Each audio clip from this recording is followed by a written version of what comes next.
Très heureux de votre invitation et je dois vous dire que je suis également heureux d'être devant vous avec Xavier Fontanet. Je suis Bonjour. le fils de Georges Pompidou, mais Merci. Xavier Fontanet est le fils de Joseph Fontanet, qui était le C'est pour ça que ministre je vous mets ensemble. de Georges Pompidou. Voilà. Alors ça, c'est en préliminaire. Alors, mon premier message, c'est qu'il y a trois concepts, trois termes qui caractérisent les relations entre Georges Pompidou et le général de Gaulle, c'est l'admiration, la fidélité et la complémentarité.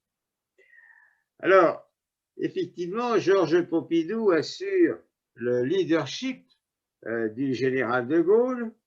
Il complète sa capacité visionnaire, cette capacité visionnaire qu'avait le général de Gaulle, mais qui était fondée sur l'action.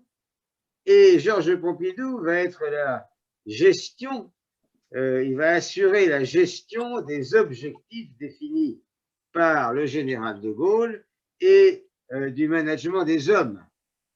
Le général, effectivement, comme l'a très bien dit mon collègue M. Fogacci, le général retenait tout. Mais Georges Pompidou, au cours de ses relations avec le général de Gaulle, faisait en sorte que disons, les principaux éléments apportés par les interlocuteurs se transforment en action.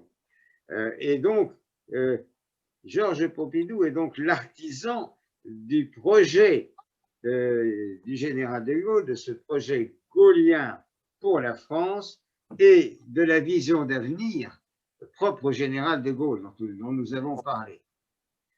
Donc, je pense que le général et Georges Pompidou avaient un objectif commun, c'était maintenir la place de la France dans le concert des nations, on retrouve ici l'Europe d'ailleurs, mais en assurant l'indépendance nationale. Alors, le général de Gaulle s'appuie donc sur son Premier ministre et sa vision est relayée par sa capacité d'analyse, son sens de la gestion et cette fidélité que j'évoquais au général de Gaulle.